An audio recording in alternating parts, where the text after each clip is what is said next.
Welcome to 5 Minute Friday, everybody, where we share our best tips and tricks to help you get just a little bit better every week. And this week, we are talking about over-communicating.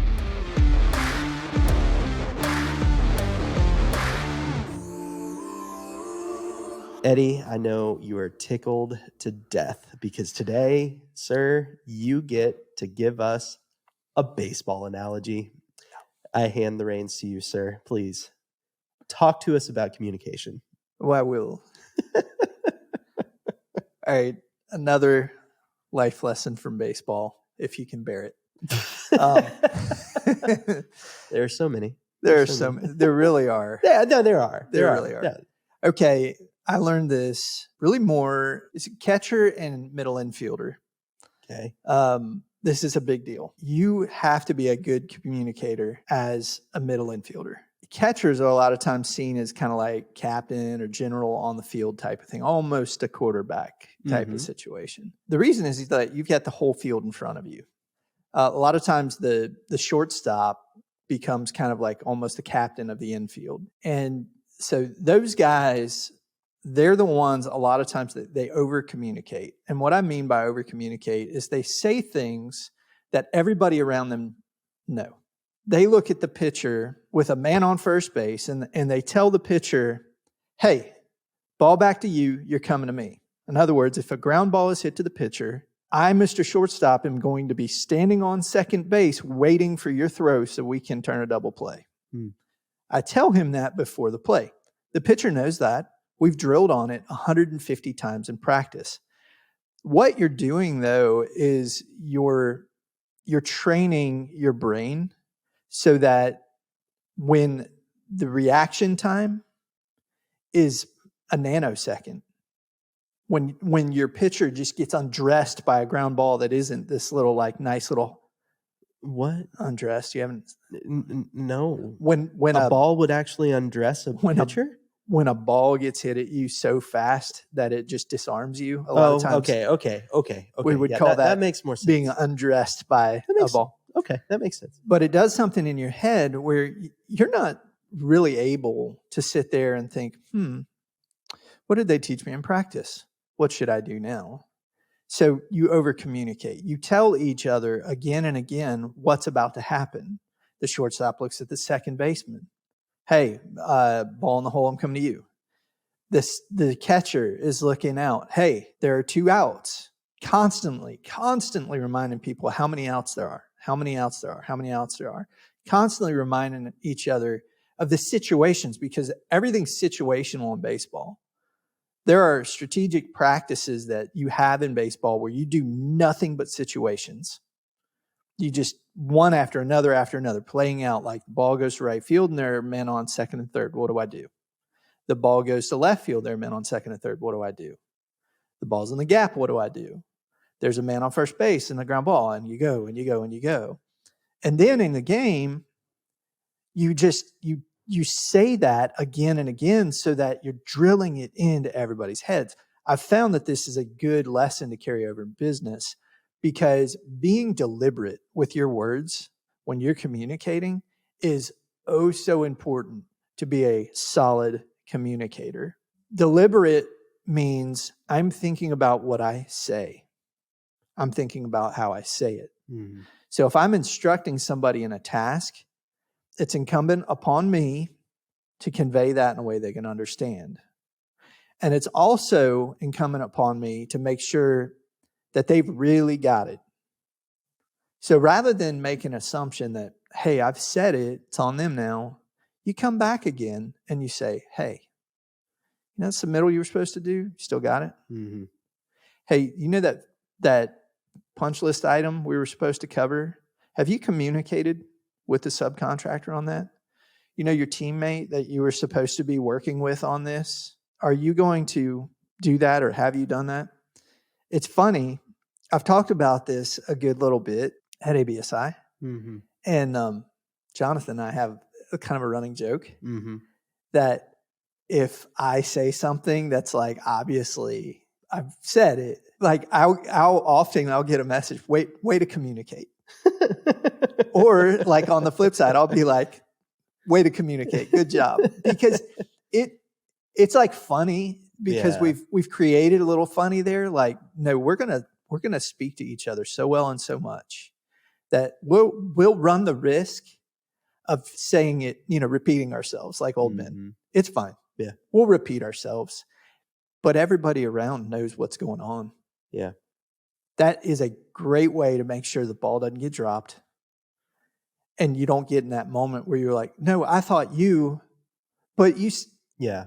everybody's clear. And when you do it, it's a moment where somebody can say, wait, I didn't understand it that way. Mhm. That's what you meant? So every time it comes out, you get an opportunity to clarify. You get an opportunity to be deliberate in your words. You get an opportunity to help somebody understand. And if they understand, they're just going to say, yep, got it. It's not an insult. And sometimes we don't do that because of insult. We're like, oh man, that's just, there's a key part of this that I don't want to just glaze over. Over communication does not require you to just ramble on and on and on. That's not what it is. That's not what we're talking about. That's bad over communication, right? That, in my mind, where somebody's explaining something and it just rambles on and on and on and on and on and on and on and on and on. The best kind of over communication, which quite frankly, that's what I struggle with, is just rambling on and on and on and on and on. Our editors are probably cracking up listening to this right now. They're like, no, he never does that. Like, no, that's where I struggle. But the best over communication is simple, concise, boom, to the point. Get there. So that's the shortstop. Hey, I got you on 2.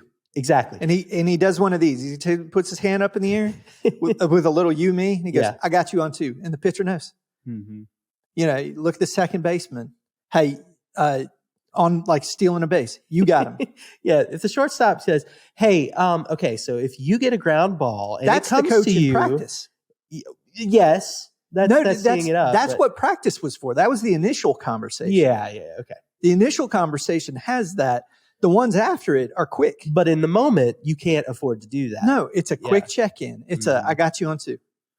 You got the ball coming down. Yep. You should already know the situation. Yeah. It's a reminder that you've got it. Why does it matter for your teams? Why does this make people stay on a team or come to a team? Because a team that communicates well has a much higher chance of achieving something. If you're dropping the ball and making errors and you're not talking to one another, you're not operating or functioning as a team. You cannot. So, I mean, this works in other sports. This works with, the linebacker on defense in football, seeing something in the offense and audibling in the play. Hey, go here, do this. This is the quarterback watching the defense come up to the line and reading it and saying, hey, go here, do this. Yeah. This is every time you go out on a site and something doesn't quite smell right, and you just ask a few more questions. We're not just talking about the portalets. You just ask a few more questions. And this is every time. That was there. I'm sorry. I had to take it. This is every time a teammate looks just a little bit confused and you just go, are you good? And if you say, no, I'm 100%. I know exactly what I need to do. I was just thinking. Yeah, cool. If you go, are you good? And they go, then come back and say it again. Maybe concise, but come back and say it again. Make sure y'all are on the same page. All right, we're good? We're on the same page? Sweet. That way, you're not coming back with Monday morning quarterback later. We communicated about this and clearly and multiple times, and everybody knew what they were supposed to do. Yeah. It helps somebody understand what they're supposed to be doing. And one of the most frustrating things about working for people is guessing at expectation. This clarifies expectation. This clarifies what you expect. This clarifies what success looks like. There's a great example of this in The Office. Oh, come on. Okay, so Charles Minor, when he comes in, this is like new executive at Dunder Mifflin. He comes in and he looks at Jim and he says, hey, Jim, can you give me a rundown of all your clients?